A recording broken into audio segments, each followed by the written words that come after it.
జన్మభూమి 2 అన్నాము. అంటే ఇదేం కొత్త ప్రోగ్రాం కాదు. గతంలో కూడా చంద్రబాబు నాయుడు గారు మొదటిసారి ముఖ్యమంత్రి అయినప్పుడు కూడా ఇది 98-99 ఆ టైంలో మీకు గుర్తున్నట్టుంది.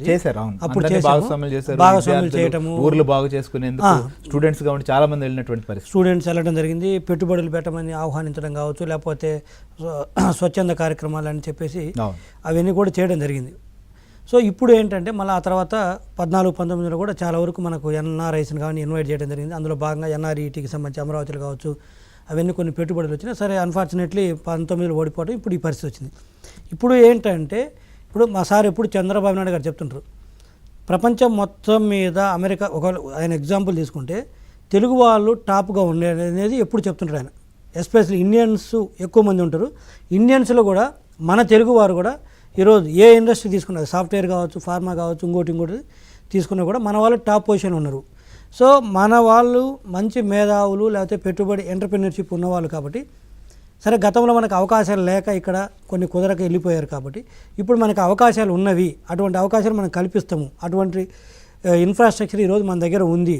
అదేవిధంగా మ్యాన్ పవర్ కూడా క్వాలిటీ మ్యాన్ పవర్ ఇప్పుడు బయటకు వస్తున్నారు. సో ఆ నేపథ్యంలో ఏంటంటే వాటన్నిటిని అందిపుచ్చుకొని ఎక్కడో పెట్టుబడులు పెట్టే బదులు జన్మభూమి మీద ప్రేమ ఉన్న వాళ్ళందరూ కూడా వచ్చి మన రాష్ట్రంలో పెట్టుబడులు పెట్టినట్టయితే తద్వారా ఇక్కడ ఎకనామిక్ యాక్టివిటీ పెరుగుతుంది.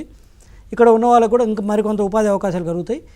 అదేవిధంగా ఇక్కడ ఉన్న మన క్వాలిటీ రిసోర్సెస్ కూడా బయటికి వెళ్లకుండా ఉండడానికి కూడా అవకాశం ఉంటుంది. ఈరోజు మనం చూసినట్టయితే ఒక అమెరికా అంటే మన దేశంలో కూడా బెంగళూరుకు, హైదరాబాద్కు, చెన్నైకి, వివిధ ప్రాంతాలకు వెళ్తున్నారు. అదేవిధంగా విదేశాలకు కూడా వెళ్తున్నారు. ఆ పరిస్థితి ఎందుకు వెళ్ళాలి?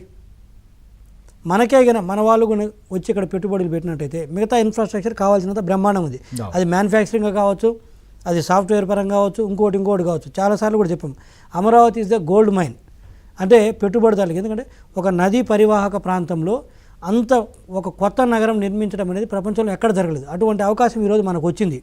సరే వైఎస్ఆర్సీ పార్టీ దాన్ని నాశనం చేసి ఈరోజు శ్మశానంలో జంగిల్ చేశారు. బట్ దేవుని దయ వల్ల ప్రజలు అది గమనించి వాళ్ళని పక్కన పెట్టి మనకు అవకాశం ఇచ్చారు. కాబట్టి ఒక నదీ పరివాహక ప్రాంతంలో ఒక మంచి నగరాన్ని నిర్మించుకున్నప్పుడు నగరంతో పాటు వ్యాపారాలు కూడా కొత్త అవకాశాలు వస్తాయి. కాబట్టి దాంట్లో భాగంగా వేరే వాళ్ళకి ఇచ్చే బదులు మన జన్మభూమి నేపథ్యంలో మన వాళ్ళు వచ్చి పెట్టుబడి పెట్టుకున్నట్టయితే ఎదగడానికి అవకాశం ఉంటుంది.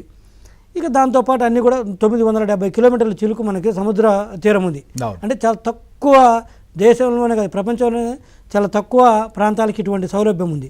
అది కూడా మనకు ఆల్రెడీ కొన్ని ఎస్టాబ్లిష్డ్ పోర్ట్స్ ఉన్నవి, కొత్తవి కూడా కట్టుకోవడానికి అవకాశం ఉంది.